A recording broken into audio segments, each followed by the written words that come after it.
change the subject just a bit from the metaverse to blockchain.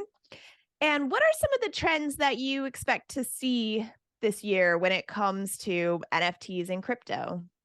I think the trend or maybe the theme you'll see this year is that the companies are going to be looking for real use cases for crypto and NFTs. So it'll be less about speculation, but a lot more about utility. Like how do you actually use it, right? Whether it's a cryptocurrency or NFTs. Especially, I think it's a lot of people got burned last year, right, through speculations and weak use cases. So I think this year we're going to see that pivot. And speaking for ourselves, we're super excited about our roadmap this year. Late last year, we actually launched our NFT limited editions. They're wearables, right? And it's all seamlessly integrated into the in-view experience. And you can use Vcoin to transact. It's super easy. You don't need to do KYC, so you can have a wallet that's already embedded.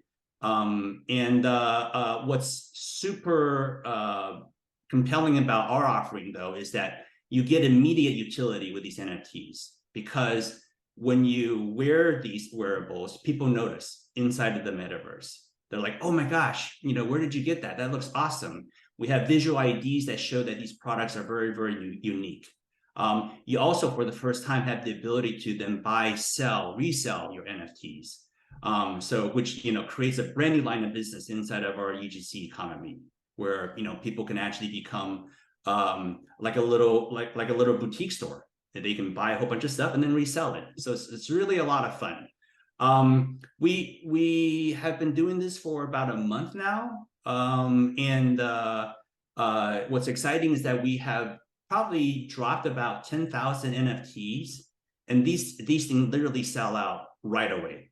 And it shows that there's a lot of demand within our metaverse. And honestly, it's not a surprise to us, because again, the behaviors are buying digital wearables. It's already embedded in view. We have 50 million products and 200,000 creators are all active. But it is heartening to see, though, that they see the value of the NFTs, which they actually are paying more on a per product basis than our traditional digital goods. And the other thing that we're very excited about is that even just after a month, and I would call our program right now the early phase 1 of the NFT projects, we're already one of the top 10 projects on Dapper Labs in the collectible categories. So if you look at the number of transactions already happening on our platform, we're on the radar. So super excited about what's going to happen this year. Yeah, that is really cool. And one thing I think that has been really smart is making them affordable. There's been kind of this idea that NFTs are something that are really like elitist or expensive or exclusive, and to be able to make them affordable, give people the opportunity to get involved without having to understand how crypto works and all this kind of stuff. To me, that is so helpful in moving these technologies into more of like a mainstream existence and market. Yes, thank you for mentioning that. Absolutely, they are affordable, which is super important, right? Again, we talked about how it's less about speculation; it's more about utility. Well, if you want to use it, you have to be able to afford to buy it, and and we're testing different price ranges of our products. And we tested $3, $5, $10, $50, all the way up to $100 for very limited few, and broad support, right? And so, as you can imagine, I could probably afford $5, but versus it cost me $100,000 to get a Bored Ape. That's out of my price range. So we want to make sure that whatever we do here, it's for the masses and it's for our users. I think it's also really exciting because it's empowering a whole generation of creators as well. So people who are already in these spaces being able to take their fashion sense or take their skills as an artist and be able to market those in a way that can actually give them real income. So you have people who are actually like supporting themselves and making money already in these spaces, which I think is really innovative and very cool. I think this is one of the secret successes, if you will, of InView, which is our creator community. And we right now already pay out roughly about $1 million a month to creators in the form of royalties. And I talked a little bit earlier about 200,000 active creators. They will submit 10,000 new products on a daily basis in our catalog, which is just crazy. And so, yeah, so we already have an economy that people are actually, this is a living for them. They make money, then they can then pay rent. And we just sort of feel like NFT becomes another product that they can actually create and sell. And also, again, it's not just the creators. We think that this is going to actually open up to a service economy as well. So there's a lot of different ways that NFT can branch to make our economy even larger.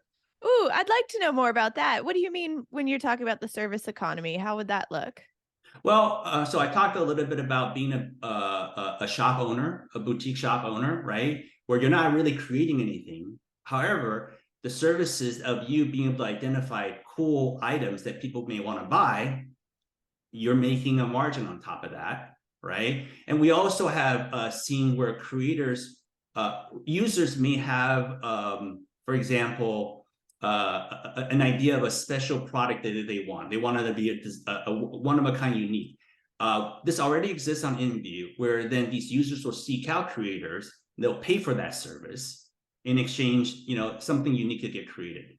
And the last service example that I used is that on InView, we talked a little bit about dating earlier, right? And so we actually have a lot of users that actually will do virtual weddings for fun. As a matter of fact, we even have, you can buy a wedding certificate from InView.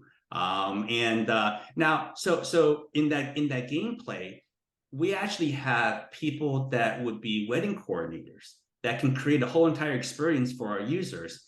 Everything from picking the right venue to the right outfit, and then actually inviting people to come and join and watch, and taking photos, so then you can post that onto your feed.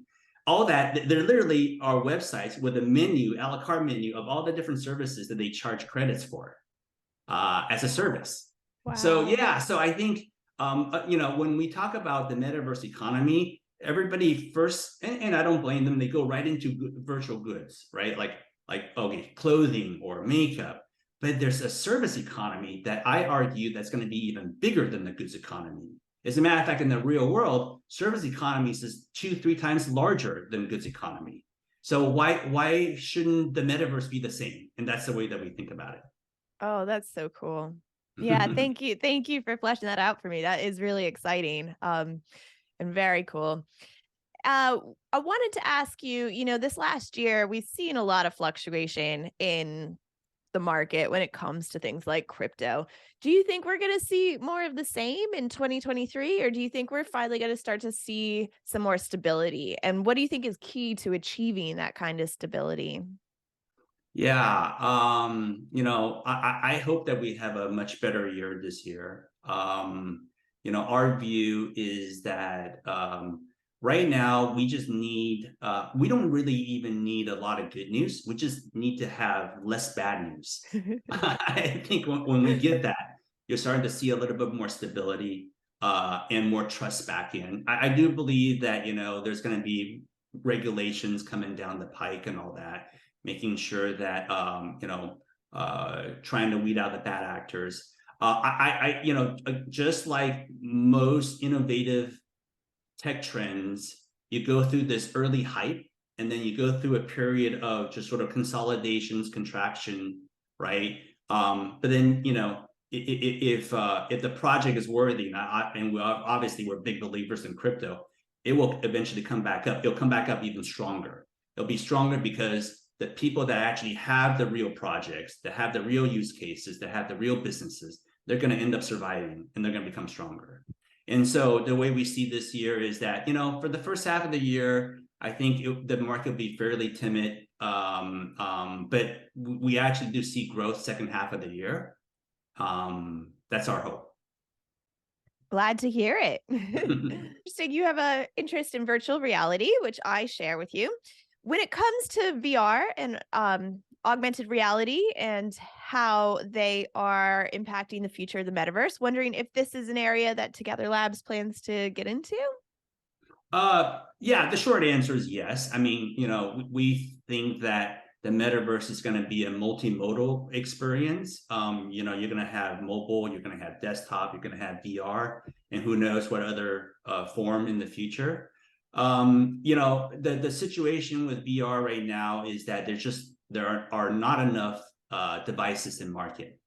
But again, we're believers of VR, and as a matter of fact, I talked a little bit about with me in terms of the new tech stack. The engine itself will fully support VR.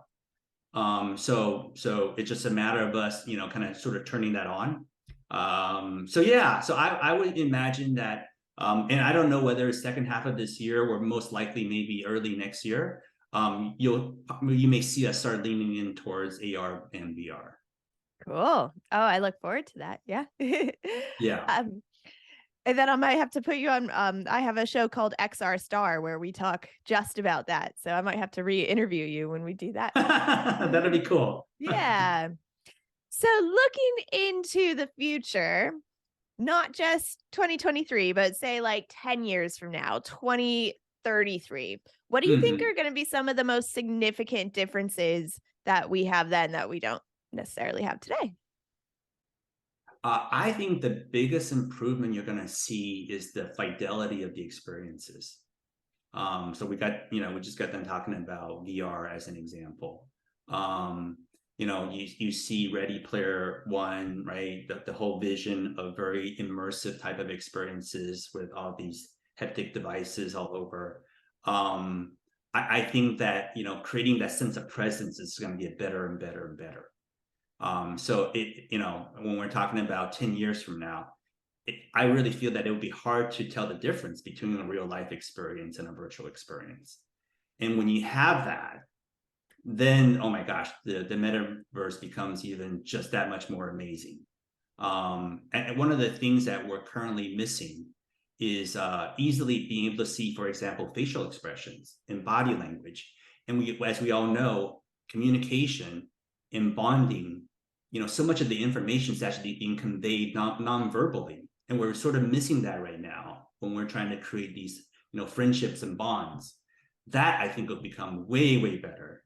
Let's say 5-10 years from now. So everything would be very amped up. Yeah, I think that's a really good point. Is there a name for that, like technology wise or from a development state, that kind of being able to capture the subtleties of human expression? I'm just I don't know whether there's a term, but basically is the general body language, right? And that's yeah. the thing that we can't. Again, the technologies today don't easily allow that body language, the facial expressions, to be able to sort of convey through the virtual. That's the piece that we're missing. Do you think 10 years from now we'll have more like sensory technology as well? So like you mentioned, like giving someone a hug and like actually being able to feel it inside the Yes. yeah. For sure, for sure. And I think what I don't know really is sort of like what is the what will be the technology that wins? And maybe it's a combination of a lot of different things. There are camera sensors, right? And then there are actual physical, devices that you can implant onto your body, not implant, but just wear on your body. There's motion detections with so there are a lot of different forms of being able to track your face, your body, your gestures, and everything. So I don't know again which technology will win at the end of the day, but my belief though is that this will get figured out, just like most of the technologies. And yeah, I can't wait until I can actually like hug somebody and actually feel it through the Yeah. metaverse. Yeah, that's going to be great. It kind of brings me to my final question, which is around what is your biggest fear for the future of these technologies? And then what is Mhm. your biggest hope? My biggest fear, I think, is that the term metaverse is being used very loosely right now. and that the fear is that, you know, if one sector doesn't work or one company doesn't work, it taints the whole entire space. I think the analogy that I'll make there is that, you know, remember back in the dot-com bubble in the late 90s, early 2000s, you wouldn't say, oh my gosh, because pets.com didn't make it, that the whole internet is stupid, right? You just wouldn't say that. But I feel like people are sort of making these leaps right now in judging metaverse, and you know, where I feel like at this stage, what we need is more resources and more excitement being poured into this, because I really do believe that the metaverse could be the next generation of social networks, where it's more positive, more authentic. So I really would hope that, you know, people don't lose hope of that and we keep building. So that's really my fear. I guess my wish is that, my biggest hope is that when I joined InView, I really love the mission, right? Which is really empowering friendships and so forth. And then personally, you know, I wanted to actually create a social network that I would be comfortable introducing my kids to, right? Something that is really positive and something that, again, I've talked about authentic. And that's my hope. My hope is that, no UGC platform will ever be perfect, right? But we have a chance now to steer it, especially in the early days, in the right directions, which includes, having moderation tools in the very early days, really looking at how do you gamify everything so that, you're trying to promote positivity. There's a lot of things that we can do here. And I just hope that, people don't sort of miss this opportunity, jump right into, gosh, how do I, provide all these notifications so that I can, hardwire people to come back to the site over and over again. So my hope is that people in our space, as we build these networks, we really think about what is the right way to do this from the get-go, so that this is super positive. That is so refreshing to hear, and it makes me really happy to know that there's people like you leading these companies in the right direction. So thank you for that. And if anybody wants to ask more questions or get involved and know more about Together Labs, what's the best place for them to contact you? Yeah. So, togetherlabs.com, we have a website, there's contact informations and links available throughout the site. We're also on a lot of different social feeds, so we have handles on TikTok, Instagram, Facebook, you name it. And of course, I'm also on LinkedIn. So if you want to DM me on LinkedIn as well, Daren Tsui is where you can find me. So yeah, so there's a lot of different ways that we can get in touch. Awesome. Thank you so much, Daren. It's been a pleasure speaking with you. Thank you, Amelia. Great talking to you. And thank you all so much for watching, and I will see you again soon. Take care.